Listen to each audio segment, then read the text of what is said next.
Jamie Dornan and his shocking confession, "I can be myself when I'm with Dakota Johnson."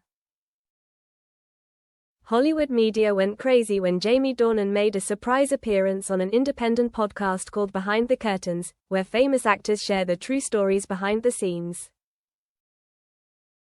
There were no stage lights, no producers or directors, just a microphone, a glass of wine, and a soul tired of hiding. The theme of the recording was, "The Role That Changed Your Life." Everyone expected Jamie to talk about the fall, or Belfast, or a private war. But no, he looked into the lens, his eyes shining with the truth that had never been spoken. Dakota Johnson is more than just a co-star. With her, I can truly be myself. One sentence. 6 seconds of silence. The studio held its breath.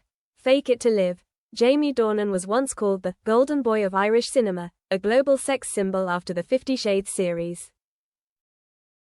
But it was also that role that made him stereotyped as cold, distant, and unreal. He says, his voice slow, "After I became famous, I lived like I was in a movie that would last forever."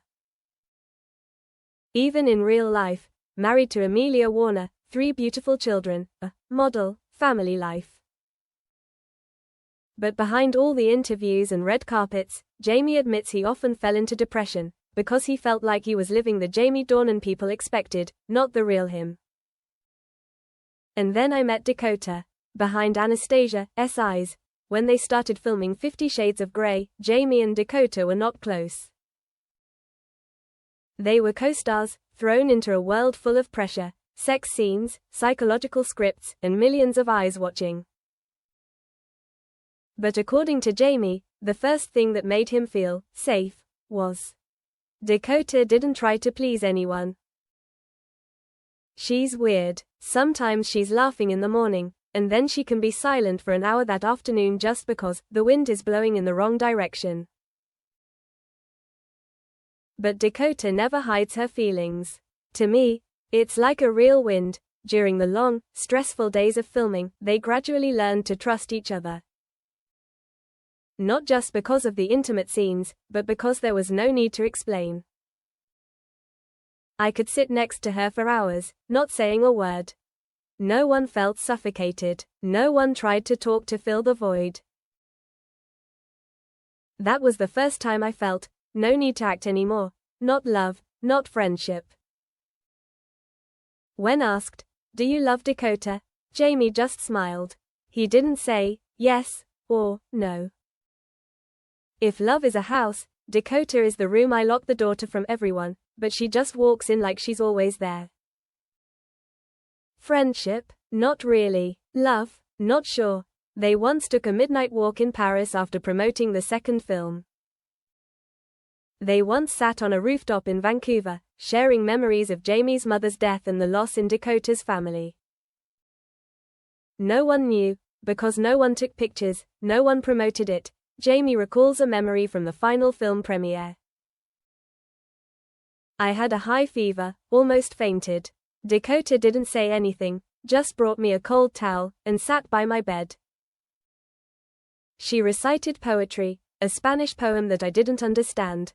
But I slept, for the first time in weeks." A short moment. When the film ended, Jamie returned to her family. Dakota moved on with his career. But Jamie admits that from that moment on, he began to feel like he had lost himself somewhere between scenes. "I love my wife. I love my kids. But I knew I didn't feel real enough anymore."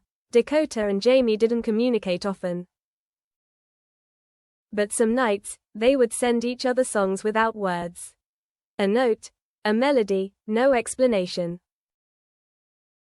No need. Every time I got it, I knew Dakota was still there. Like a part of me that never left. And then freedom. The divorce from Amelia Warner was not a scandal. It was not a scandal.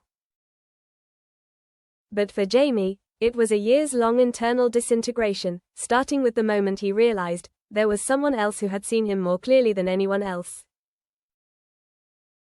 When the podcast host asked, Without Dakota, what do you think your life would be like?